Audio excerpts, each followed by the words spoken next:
હવે આપણે ઉદાહરણ 10 જોઈએ છીએ। વિધેય આધારિત ઉદાહરણ છે। આપેલો સંબંધ વિધેય છે કે નહીં તે આપણે ચકાસશું। ઉદાહરણ 10 ની રકમ છે n પરનો સંબંધ r બરાબર છગડીયા કૌંસમાં ક્રમયુગ જોડ xy કે જ્યાં y બરાબર 2x x અને y બંને n માંથી આવશે તો r નો પ્રદેશ r નો વિસ્તાર r નો સહપ્રદેશ શોધો તથા આ સંબંધ વિધેય છે તે ચકાસો। તો સૌથી પહેલા તમને બધાને r ના ઘટકો અથવા r ને યાદી સ્વરૂપે આપણે લખવું હોય તો કેમ લખી શકીએ? પ્રદેશ x અને y n માંથી આવે છે। x ની કિંમત 1 મૂકશો ત્યારે y ની કિંમત 2 મળશે। x ની કિંમત 2 મૂકશો ત્યારે y ની કિંમત 4 મળશે। x ની કિંમત 3 મૂકશો ત્યારે y ની કિંમત 6 મળશે। અનંત અસંખ્ય ઘટકો r માં આવેલા છે। સંબંધ r ના ઘટકો। હવે r નો પ્રદેશ તો તમને ખબર છે પ્રદેશ તો કેપિટલ N થશે। r નો સહપ્રદેશ તો ઈ પણ કેપિટલ N થશે અને r નો વિસ્તાર એટલે ક્રમયુગ જોડનો બીજો ઘટક એટલે 2 4 6 8 બધી જ બેકી પ્રાકૃતિક સંખ્યા આપણે એને કહી શકશું। તો આ ત્રણ વસ્તુ તો આપણે શોધી લીધી, r નો સહપ્રદેશ, r નો પ્રદેશ, r નો વિસ્તાર। હવે આ સંબંધ વિધેય છે કે નહીં એ ચકાસણી। તો તમને ખબર છે વિધેયની વ્યાખ્યા કે પ્રદેશના પ્રત્યેક ઘટક x ને અનુરૂપ અનન્ય પ્રતિબિંબ fx મળવું જોઈએ। તો તમે જુઓ છો કે અહીંયા પ્રદેશનો પહેલો ઘટક ધારો કે 1 બિલોંગ્સ ટુ n લીધો તો f ઓફ 1 તમને મળ્યો 2, આમાં મૂકવાની કિંમત આ y બરાબર fx બરાબર 2 છે।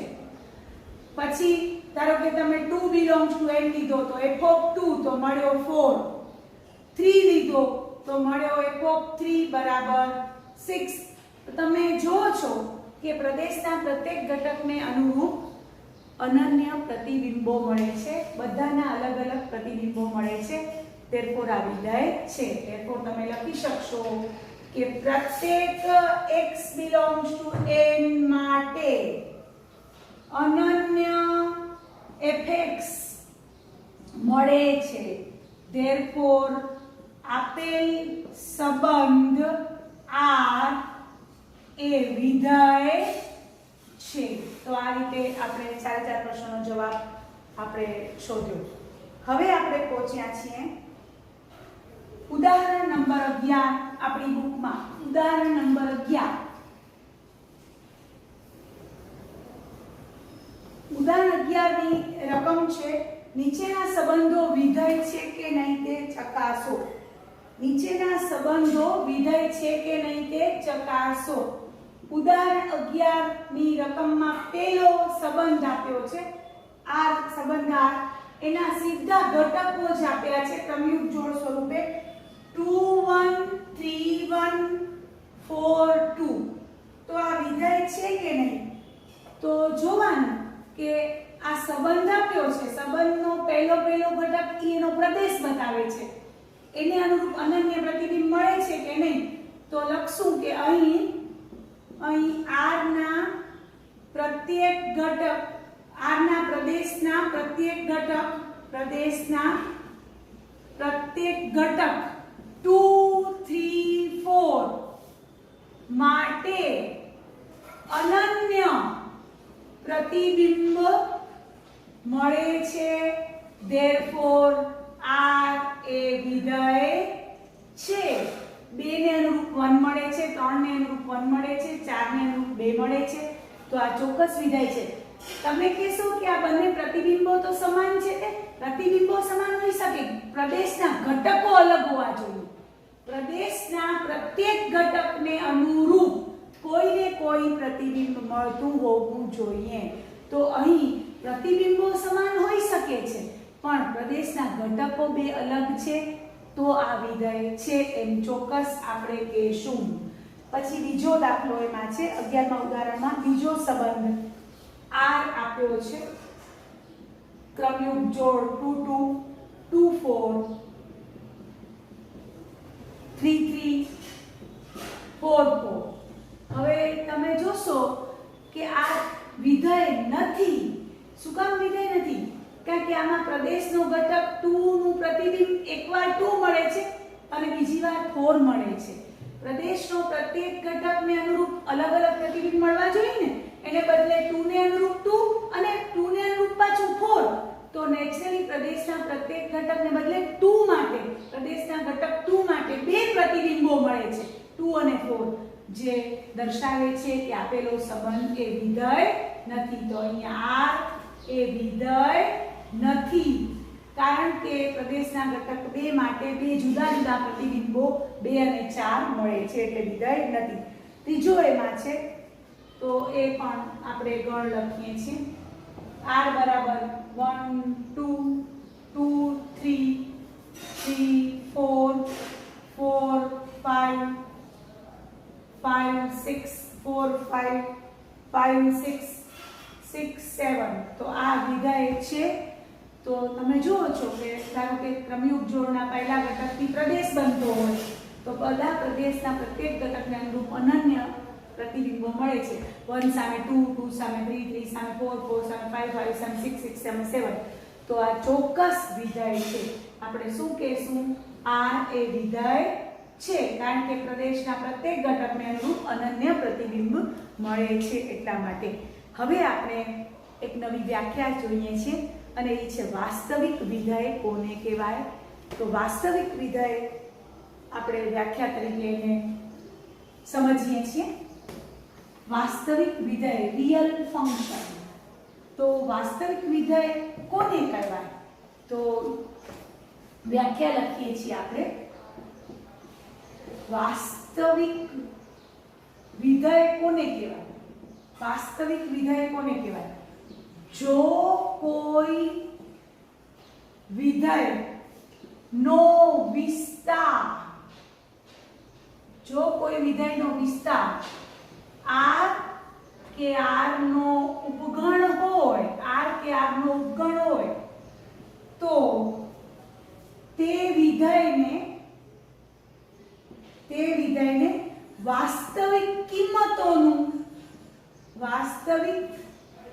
કિંમતોનું વિધેય કહેવાય. તથા જો આ વિધેયનો પ્રદેશ એટલે કે આ જ વિધેય જે આપ્યું છે, જે વિધેયનો વિસ્તાર r અથવા r નો ઉપગણ હોય તથા એ જ વિધેયનો પ્રદેશ r કે r નો ઉપગણ હોય, r કે r નો ઉપગણ હોય તો તેવા વિધેયને વાસ્તવિક વિધેય કહેવાય. વાસ્તવિક વિધેયમાં બંને હોવું જરૂરી છે. એનો વિસ્તાર r અથવા r નો ઉપગણ હોય અને પ્રદેશ પણ r અથવા r નો ઉપગણ હોવો જોઈએ. વાસ્તવિક વિધેયમાં બંને હોવું જરૂરી છે. વિસ્તાર r અથવા r નો ઉપગણ હોવો જોઈએ અને પ્રદેશ પણ r અથવા r નો ઉપગણ હોવો જોઈએ. વાસ્તવિક કિંમતોનું વિધેય હોય ને તો એમાં ખાલી વિસ્તાર એ r અથવા r નો ઉપગણ હશે. તો આ રીતે આપણે એક નવી વ્યાખ્યા વાસ્તવિક વિધેયનો ની વ્યાખ્યા શીખ્યા. હવે આપણે તમને બધાને નવા વિધેયના પ્રકારો તરફ આપણે જઈએ છીએ. તો જુદી જુદી જાતના વિધેયો હવે આપણે શીખશું. પણ વિધેયની વ્યાખ્યા મગજમાં રાખવાની કે બે અરિક્ત ગણો વચ્ચે એવો સંબંધ છે કે પ્રત્યેક ધારો કે ગણ a અને b બે અરિક્ત ગણો છે, તેમના વચ્ચે એવો સંબંધ છે કે પ્રત્યેક x બિલોંગ્સ ટુ a માટે અનન્ય fx મળવો જોઈએ. આ વિધેયની વ્યાખ્યા મગજમાં આપણે રાખશું.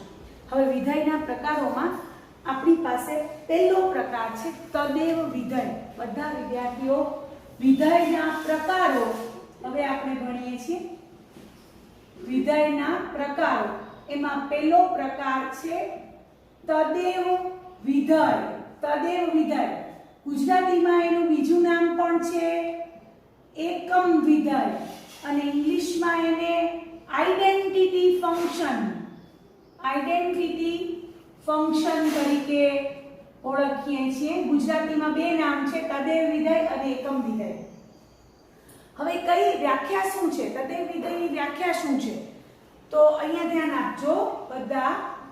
વિધેય f r થી r માટે પ્રત્યેક x belongs to r માટે y બરાબર fx બરાબર x દ્વારા વ્યાખ્યાયિત વિધેયને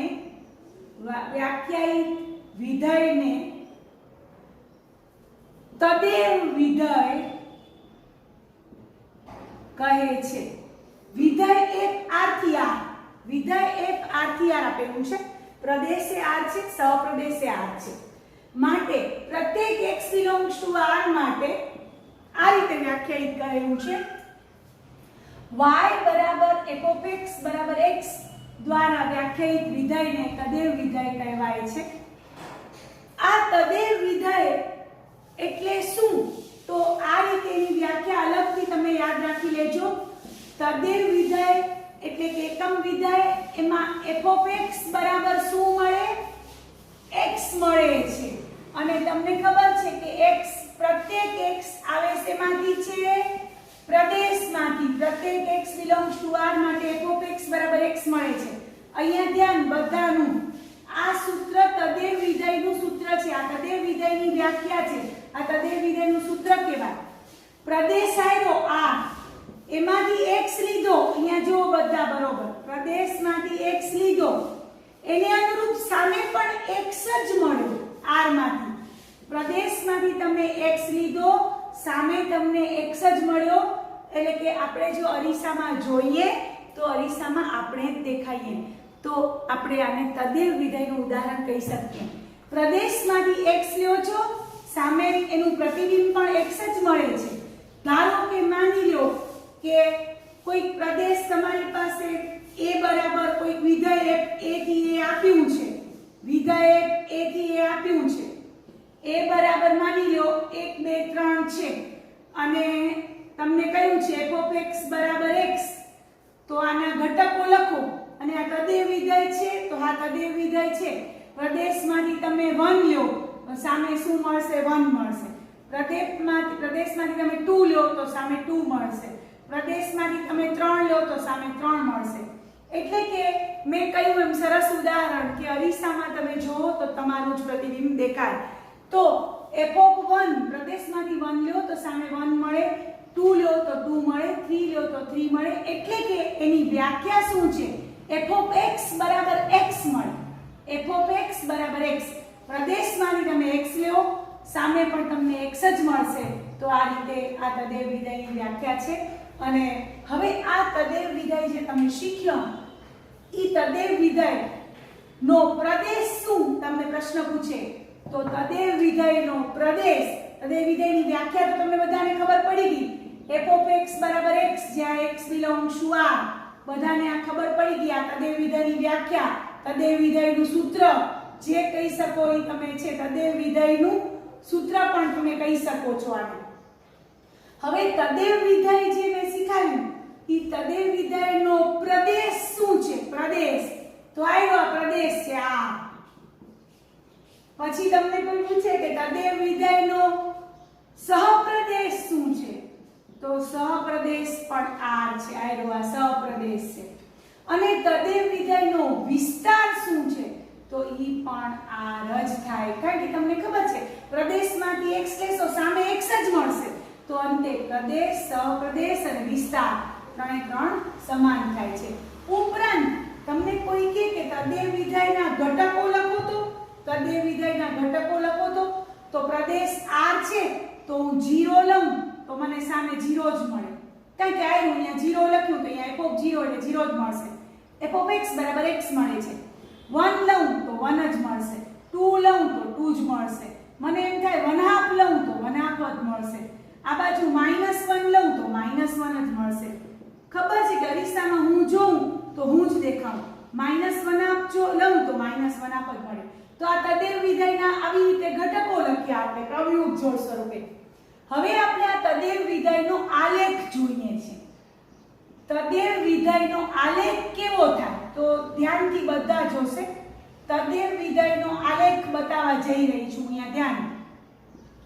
તો આપણે x અક્ષ અને y અક્ષ આવી રીતે બંને પરસ્પર લંબ યામાક્ષો દોરી આ ઉગમ બિંદુ દોર્યું O00. હવે તમને ખબર છે આવ્યું તમે તદેવ વિધેયના ઘટકો લખ્યા હતા એમાં 0 સાથે 0 આવશે એટલે પેલું બિંદુ અહીંયા, પછી અહીંયા 1 2 3 આવી રીતે તમે બતાવો. અહીંયા પણ તમે બતાવી શકો 1 2 3, અહીંયા પણ તમે બતાવી શકો -1 -2 -3, નીચે પણ તમે બતાવી શકો -1 -2 -3. હવે તમારે આ રીતે ઘટકો લખવા હોય એના આલેખના બિંદુઓ બતાવવા હોય તો 0 સાથે 0 આવ્યો, 1 સાથે 1, 2 સાથે 2, -1 સાથે -1, -2 સાથે -2, -3 સાથે -3. તો તમે જોશો ને આ બિંદુઓને જોડી નાખો, આ બધા બિંદુઓને તમે જોડી નાખશો ને તો તદેવ વિધેયનો આલેખ ઉગમ બિંદુમાંથી પસાર થતી રેખા દર્શાવે છે. તદેવ વિધેયનો આલેખ દેખાય છે બધાને બરોબર? તો એ ઉગમ બિંદુમાંથી પસાર થતી રેખા દર્શાવે છે. તો તમને પ્રશ્ન પૂછ્યો હોય તો તમે લખી શકો તદેવ વિધેયનો આલેખ O00 માંથી પસાર થતી રેખા દર્શાવે છે. કારણ કે તમે એના ઘટકો કેવી રીતે લખ્યા? 1 સામે 1 fx બરાબર x એની વ્યાખ્યા છે y બરાબર fx બરાબર x. તમે 1 મૂકશો તો સામે f1 પણ 1 આવશે, 2 મૂકશો તો 2 આવશે, 3 મૂકશો તો 3 આવશે. તો આ બધા જ ઘટકો આપણે લખ્યા તો એ બધા ઘટકો દ્વારા તમે આ રીતે આલેખ દર્શાવી શકો છો જે ઉગમ બિંદુમાંથી પસાર થતી રેખા દર્શાવે છે. તો આ રીતે આપણે તદેવ વિધેય શીખ્યા. અરીસામાં આપણે જોઈએ તો આપણે જ દેખાઈએ. આ તદેવ વિધેયનું સારામાં સારું ઉદાહરણ છે. હું જોઉં તો મારું જ પ્રતિબિંબ દેખાય, બીજા કોઈનું દેખાય નહીં. તો આ રીતે તદેવ વિધેય આપણે શીખ્યા. હવે બીજું વિધેય આપણે ભણવા જઈ રહ્યા છીએ અચળ વિધેય, કોન્સ્ટન્ટ ફંક્શન. બધા ધ્યાનથી સમજશે. અચળ વિધેય એનું નામ ઇંગ્લિશમાં અહીં આપણે કોન્સ્ટન્ટ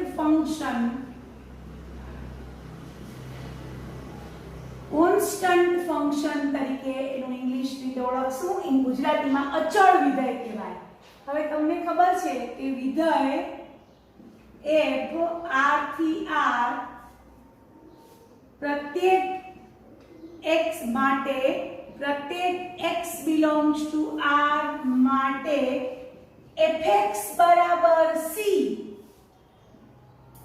જ્યાં c એ અચળ સંખ્યા છે.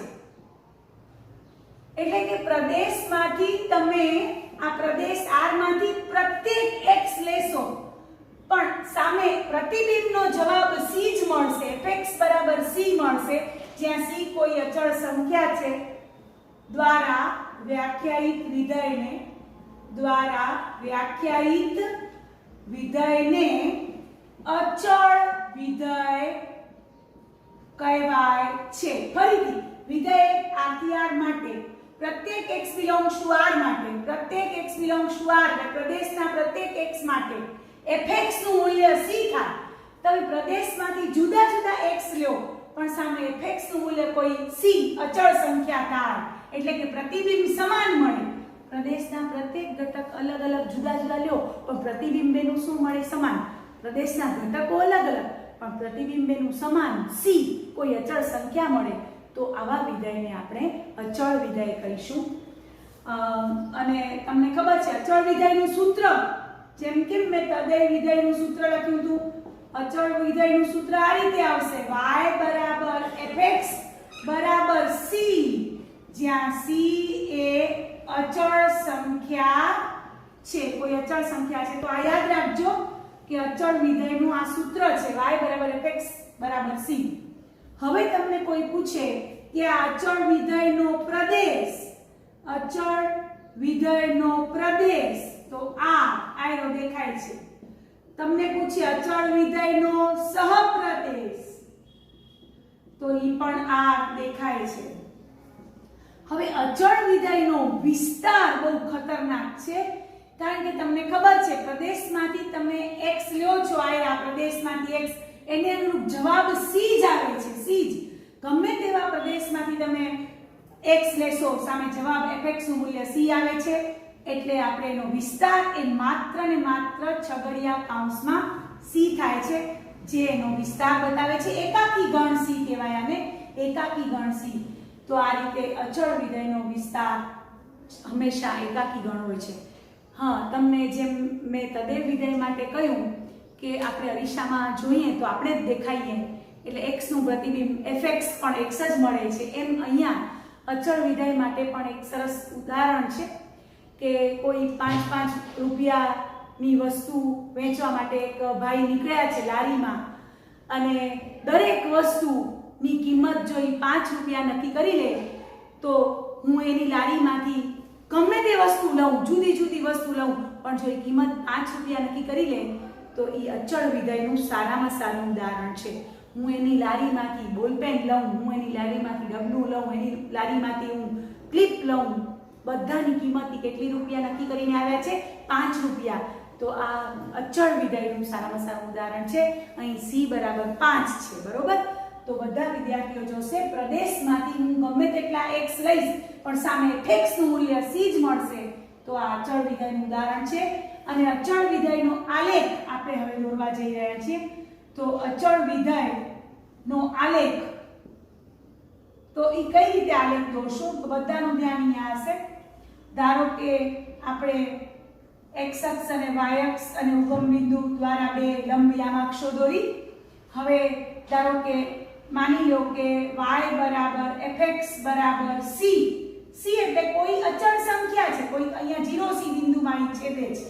y અક્ષને 0c બિંદુમાં છેદે છે. તમે x ની જુદી જુદી કિંમત પ્રદેશમાંથી લેશો, પણ fx હંમેશા c જ મળશે, એનું પ્રતિબિંબ હંમેશા c મળશે. તો આ આલેખ જે બતાવે છે ઈ સમક્ષિતિજ રેખા બતાવે છે, અથવા x અક્ષને સમાંતર રેખા બતાવે છે. તો આપણે લખશું અહીંયા છેલ્લે કે અચળ વિધેયનો આલેખ એ x અક્ષને સમાંતર રેખા, તમને દેખાય છે આ x અક્ષને સમાંતર રેખા છે, અથવા એને સમક્ષિતિજ રેખા કહી શકાય. સમક્ષિતિજ રેખા y બરાબર c દર્શાવે છે. બધાને ખબર પડી ગઈ કે આ સમક્ષિતિજ રેખા છે. અચળ વિધેયનો આલેખ જોઈ લો. x ની જુદી જુદી કિંમત લેશો, x બરાબર 1 લેશો તો fx બરાબર તો c જ મળશે, x બરાબર 2 લેશો તો fx બરાબર તો c જ મળશે, x ની કિંમત 3 લેશો તો fx બરાબર c જ મળશે. આ બધા જ બિંદુઓ એક જ રેખા પર આવેલા છે, અને એ રેખા છે y બરાબર fx બરાબર c. x ની જુદી જુદી કિંમતો પ્રદેશમાંથી લેશો, પણ fx નું મૂલ્ય, fx એટલે y છે, એટલે એનો y આમ એ c જ રહેશે. તો આ રેખા એ સમક્ષિતિજ રેખા બતાવે છે. આમ અચળ વિધેયનો આલેખ એ x અક્ષને સમાંતર રેખા દર્શાવે છે. તો આજે આપણે બે વિધેયો નવા શીખ્યા. આવતીકાલે બીજા નવા વિધેયો શીખશું. તમને મારો વિડીયો પસંદ આવ્યો હોય તો લાઈક કરજો, શેર કરજો અને મારી ચેનલને સબસ્ક્રાઇબ કરજો. Thank you very much.